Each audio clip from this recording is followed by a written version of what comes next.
Hello everyone, welcome back to our channel. So friends, today class వచ్చేసి 1986 జాతీయ విద్యా విధానం. సో ఫ్రెండ్స్, కొత్తగా ఎవరైనా చూస్తున్నట్లయితే సబ్స్క్రైబ్ చేసుకోండి, లైక్ చేయండి, మీ ఫ్రెండ్స్కి షేర్ చేయండి. సో ఫ్రెండ్స్, ఇది హాస్టల్ వెల్ఫేర్కి సంబంధించిన పేపర్ 2 ఎడ్యుకేషన్ అండి. సో 1986 జాతీయ విద్యా విధానం టుడే టాపిక్. నూతన విద్యా విధానం కోసం ఆనాటి ప్రధాని రాజీవ్ గాంధీ 1985 జనవరి 5న పార్లమెంట్లో ప్రసంగిస్తూ తన విద్యా విధానం అంటే మన విద్యా విధానం 21వ శతాబ్దపు సవాళ్లను ఎదుర్కొనేటట్లు ఉండాలని పేర్కొంటూ మా ప్రభుత్వం దానికోసం ఒక విద్యా విధానాన్ని రూపొందించి అతి త్వరలో పార్లమెంటు ముందుకు తెస్తామని పేర్కొన్నారు. అంటే అప్పుడు పార్లమెంట్లో అప్పటి ప్రధాని రాజీవ్ గాంధీ పార్లమెంట్లో ప్రసంగిస్తూ ఏ రోజున అంటే 1985 జనవరి 5న పార్లమెంట్లో ప్రసంగిస్తూ 1968 విద్యా విధానం అనేది 21వ శతాబ్దపు సవాళ్లను ఎదుర్కొనేటట్లు లేదు అని, అసంతృప్తిగా ఉంది అని తను పార్లమెంట్లో ప్రసంగిస్తూ మా ప్రభుత్వం కోసం మా ప్రభుత్వం అంటే రాజీవ్ గాంధీ ప్రభుత్వం దానికోసం 21వ శతాబ్దపు సవాళ్లను ఎదుర్కొనే విధంగా విద్య ఉండాలనేసి ఒక విద్యా విధానాన్ని రూపొందించి అతి త్వరలో పార్లమెంటు ముందుకు తెస్తామని పేర్కొన్నాడు. ఎవరు? అప్పటి ప్రధాని అయిన రాజీవ్ గాంధీ. చెప్పిన మాదిరిగానే దేశవ్యాప్తంగా చర్చకు ప్రేరేపించి ప్రజలను విద్యావేత్తల వాళ్ళ సలహాలను తీసుకొని ఆ విద్యా విధానం 1986 విద్యా విధానాన్ని రూపొందించారు. ఆ విద్యా విధానం పేరు విద్యారంగంలో సవాళ్లు భవిష్యత్. రూపొందించి ఈ పేరుతో విద్యారంగంలో సవాళ్లు భవిష్యత్, challenges in education A policy perspective, విద్యారంగంలో సవాళ్లు భవిష్యత్ అనే పేరుతో ప్రవేశపెట్టాడు. ఎవరు? మన ప్రధాని అయిన రాజీవ్ గాంధీ, అప్పటి ప్రధాని రాజీవ్ గాంధీ. దానిని పార్లమెంట్ 1986 ఫిబ్రవరి 20న ఈ 1986 జాతీయ విద్యా విధానాన్ని ఆమోదించింది. దానిని 1986 జాతీయ విద్యా విధానం అని అంటారు. 1986 జాతీయ విద్యా విధానం యొక్క ముఖ్యాంశాలు చూద్దాం. 1986 జాతీయ విద్యా విధానం యొక్క ముఖ్యాంశాలు చూద్దాం. ప్రస్తుతం భవిష్యత్తులోనూ విద్యను ఒక పెట్టుబడిగా పరిగణించాలి. ప్రస్తుతం మరియు భవిష్యత్తులోనూ విద్యను ఒక పెట్టుబడిగా పరిగణించాలి. జాతీయ విద్యా విధానానికి ఈ ముఖ్య సూత్రం కీలకంగా ఉండాలి. జాతీయ విద్యా విధానానికి ఈ సూత్రం అనేది కీలకంగా ఉండాలని ఒక ముఖ్యమైన అంశం. 1986 జాతీయ విద్యా విధానం యొక్క ముఖ్యమైన అంశం. ఫస్ట్ది ఇది. సెకండ్ది 10+2+3 విద్యా నిర్మాణం అనేది 10+2+3గా ఉండాలి అని దేశవ్యాప్తంగా పటిష్టంగా అమలుపరచబడుతుంది. ఈ విద్యా విధానం ఏ విధంగా ఉండాలి? దేశవ్యాప్తంగా ఏ విద్యా విధానం అమలుపరచబడుతుంది అంటే 10+2+3. ఇక్కడ 10 = 10, 5+3+2 ఈ నిర్మాణం దేశవ్యాప్తంగా పటిష్టంగా అమలుపరచబడుతుంది. నెక్స్ట్, జాతీయ విద్యా విధానం జాతీయ పాఠ్య ప్రణాళిక చట్టం మీద ఆధారపడి ఉంటుంది. ఈ జాతీయ విద్యా విధానం అనేది జాతీయ పాఠ్య ప్రణాళిక యొక్క చట్టం మీద ఆధారపడి ఉంటుంది. ఇందుకొరకు దేశవ్యాప్తంగా అమలుపరిచేందుకు కామన్ కోర్ సిలబస్ తయారు చేయబడుతుంది. దీనికోసం కామన్ కోర్ సిలబస్ అనేది దేశవ్యాప్తంగా తయారు చేయబడుతుంది. నెక్స్ట్, అన్ని దశల్లో విద్యార్థులు నేర్చుకోవాల్సిన కనీస అభ్యసన స్థాయిలను రూపొందించడం జరుగుతుంది. ఇక్కడ అన్ని దశలో విద్యార్థులు నేర్చుకోవడానికి కనీస అభ్యసన స్థాయిలు అనేది రూపొందించడం జరుగుతుంది. కనీస అభ్యసన స్థాయిల కోసం ఆర్హెచ్ దవే కమిటీని నియమించారు. ఇక్కడ అన్ని దశల్లో కనీస అభ్యసన స్థాయిలను రూపొందించబడుతుంది. కనీస అభ్యసన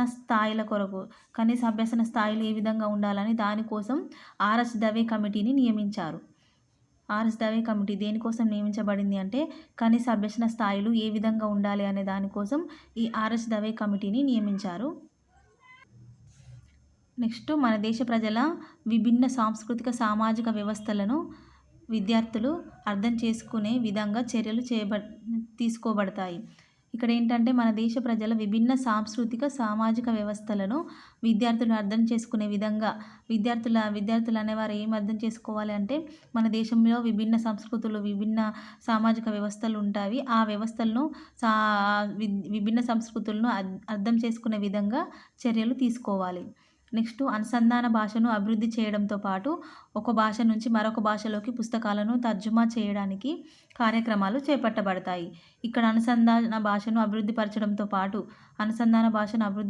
దాంతోపాటు ఒక భాష నుండి వేరొక భాషలోకి కూడా పుస్తకాలను తర్జుమా చేసే కార్యక్రమాలు చేపడతారు. నెక్స్ట్, మానసికంగాను భౌతికంగాను వికలాంగులైన వారు సాధారణ సమూహంలో సమాన భాగస్వాములుగా పాల్గొనే విధంగా విద్యా కార్యక్రమాలు రూపొందించబడతాయి.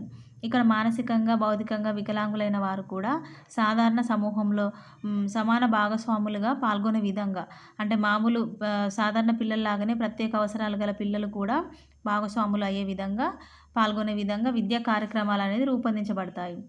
నెక్స్ట్ 15-35 సంవత్సరాల వారిలో ఉన్న నిరక్షరాస్యత నిర్మూలనకు అధిక ప్రాధాన్యత ఇవ్వబడుతుంది. 15-35 వయోజనుల కోసం కూడా ఉన్న నిరక్షరాస్యత నిర్మూలన, వీరిలో ఉన్న నిరక్షరాస్యత నిర్మూలన కూడా చేయడానికి అధిక ప్రాధాన్యత ఇవ్వబడుతుంది. నెక్స్ట్ శిశు సంరక్షణకు మరియు శిశు విద్యకు అధిక ప్రాధాన్యత ఇవ్వబడుతుంది. ప్రాథమిక విద్యలో 2 అంశాలకు ఎక్కువ ప్రాధాన్యత ఇవ్వబడుతుంది. ఈ ప్రాథమిక విద్యలో ఈ 2 అంశాలకు ప్రాధాన్యత ఇవ్వబడుతుంది. ఫస్ట్ వన్, బడి ఈడు గల పిల్లలందరినీ బడిలో చేర్చుకొని వారందరూ 14 సంవత్సరాలు వచ్చే వరకు బడిలో ఉండేటట్లు, బడికి వచ్చేటట్లు చేయడం. ఇక్కడ ఫస్ట్ది ఏంటి, బడి ఈడుగడ పిల్లలందరూ బడి ఈడుగడ పిల్లలందరినీ బడిలో చేర్చుకొని వారందరూ 14 సంవత్సరాలు వచ్చే వరకు బడిలో ఉండేటట్లు, బడికి వచ్చేటట్లు మనం చర్యలు తీసుకోవాలి. నెక్స్ట్ విద్యా నాణ్యతలో గణనీయ పెరుగుదలను కనబరచడం. విద్యా నాణ్యతలో కూడా గణనీయ మెరుగుదలను కనబరచాలి. నెక్స్ట్ ప్రాథమిక దశలో శిశు కేంద్రీకృత మరియు క్రియాధార అభ్యసన ప్రక్రియను అమలుపరచడం. ఇక్కడ ప్రాథమిక దశలో కూడా శిశు కేంద్రీకృత మరియు క్రియ ద్వారా అభ్యసన, పనిచేస్తూ చదవడం మరియు శిశు కేంద్రీకృత అభ్యసన, శిశువు కేంద్రంగా ఉండే అభ్యసన ప్రాథమిక దశలో జరగాలి, అది అమలుపరచాలి. నెక్స్ట్ ప్రాథమిక పాఠశాలలో కనీస సౌకర్యాలు కల్పించడానికి ఆపరేషన్ బ్లాక్ బోర్డ్ అనే పథకం అమలుపరచబడుతుంది. బడి మానుకున్న పిల్లల కోసం, పాఠశాలలు లేని ప్రాంతాలలో నివసించే పిల్లల కోసం, పనిచేసే పిల్లలు, బాలికల కోసం బృహత్తర క్రమబద్ధమైన అనియత విద్యా కార్యక్రమం అనేది ప్రారంభించబడుతుంది. ఇక్కడ బడి మధ్యలో మానేసిన పిల్లల కోసం మరియు పాఠశాలలు లేని ప్రాంతాలలో, పాఠశాలలు లేకుండా ఉండే ప్రాంతాల్లో నివసించే పిల్లల కోసం మరియు పనిచేసే పిల్లలు, పనులకు వెళ్ళే పిల్లల కోసం, బాలికల కోసం బృహత్తర క్రమబద్ధమైన అనియత కార్యక్రమం ప్రారంభించబడుతుంది. నెక్స్ట్ 1990 నాటికి 11 సంవత్సరాలు నిండే పిల్లలందరూ 5 సంవత్సరాల పాఠశాల విద్య గడిపేటట్లుగా, అంటే 1990 నాటికి 11 సంవత్సరాలు నిండే పిల్లలందరూ 5 సంవత్సరాలు పాఠశాల విద్య గడిపేటట్లుగా, 1995 నాటికి 14 సంవత్సరాల వయసు వరకు పిల్లలందరికీ ఉచిత నిర్బంధ విద్య కల్పించబడేటట్లు చర్యలు తీసుకోబడతాయి. ఇక్కడ ఏంటంటే 1990 వరకు 11 సంవత్సరాలు నిండే పిల్లలందరూ 5 సంవత్సరాలు పాఠశాలలో గడిపే విధంగా, పాఠశాల విద్యలో గడిపేటట్టుగా, అంటే చదువుకునే విధంగా 1995 నాటికి 14 సంవత్సరాల వయసు వరకు పిల్లలందరూ ఉచిత నిర్బంధ విద్య కల్పించబడేటట్లుగా చర్యలు తీసుకోవాలి. సమానత్వం, సాంఘిక న్యాయం ప్రాతిపదికన గ్రామీణ ప్రాంతాల్లో నివసించే ప్రతిభగల విద్యార్థుల కోసం నవోదయ పాఠశాలలు ప్రారంభించబడతాయి. ఇక్కడ నవోదయ పాఠశాలలు కూడా గ్రామీణ ప్రాంతాల్లో ప్రతిభగల విద్యార్థుల కోసం నవోదయ పాఠశాలలు ప్రారంభించబడతాయి. అవి దేనికోసం అంటే సమానత్వం, సాంఘిక న్యాయం కోసం ఈ నవోదయ పాఠశాలలు అనేటివి గ్రామీణ ప్రాంతాల్లో స్థాపించబడతాయి. నెక్స్ట్ హయ్యర్ సెకండరీ దశలో విద్యను అభ్యసించే విద్యార్థులలో 1990 నాటికి 10% మంది, 1995 నాటికి 25% మంది వృత్తి విద్యా కోర్సులు చదివే విధంగా చర్యలు తీసుకోబడతాయి. ఇక్కడ హయ్యర్ సెకండరీ దశలో కూడా విద్యను అభ్యసించే విద్యార్థుల్లో 1990 నాటికి 10% మంది, 1995 నాటికి 25%, 25% మందికి వృత్తి విద్యా కోర్సులు వారికి అందే విధంగా చర్యలు తీసుకోవాలి. నెక్స్ట్ సమీప భవిష్యత్తులో ప్రస్తుతం ఉన్న విద్యా సంస్థల్లోనే ఉన్న సౌకర్యాలను సంఘటితపరచడం, విస్తరించడం జరుగుతుంది. ఇక్కడ సమీప భవిష్యత్తులో ప్రస్తుతం ఉన్న విద్యా సంస్థల్లోనే ఉన్న సౌకర్యాలను, ఆ విద్యా సంస్థల్లో ఉన్న సౌకర్యాలనే సంఘటితపరచడం, విస్తరించడం, వాటిని మంచిగా మెరుగుపరచడం, విస్తరించడం జరుగుతుంది. విశ్వవిద్యాలయాల్లో ఎంపిక ప్రాతిపదిక మీద కొన్ని విభాగాలను స్వయం ప్రతిపత్తి శాఖలుగా అభివృద్ధి పరచడం జరుగుతుంది. ఇక్కడ విశ్వవిద్యాలయాల్లో కూడా ఎంపిక ప్రాతిపదికన మీద కొన్ని విభాగాలను స్వయం ప్రతిపత్తి శాఖలుగా, ఈ విశ్వవిద్యాలయాల్లోనే ఎంపిక చేసిన వాటిని కొన్ని విభాగాలను స్వయం ప్రతిపత్తి శాఖలుగా అభివృద్ధి పరచడం జరుగుతుంది. నెక్స్ట్ స్వయం ప్రతిపత్తి గల కళాశాలలను ఏర్పరచడం జరుగుతుంది. స్వయం ప్రతిపత్తిగా ఉండే కళాశాలను ఏర్పరిచి విద్యార్థులందరూ చక్కగా చదవాలి. ఇందుకొరకు బోధనాధ్యయనం సమర్థవంతంగా ఉండే పరిస్థితులు కల్పించబడతాయి.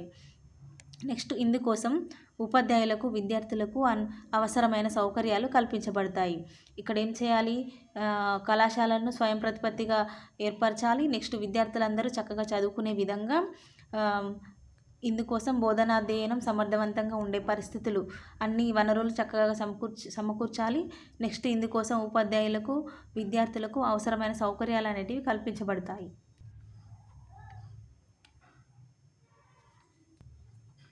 పాఠ్యాంశాలు మన సంస్కృతికి అనుగుణంగా రూపొందించబడతాయి.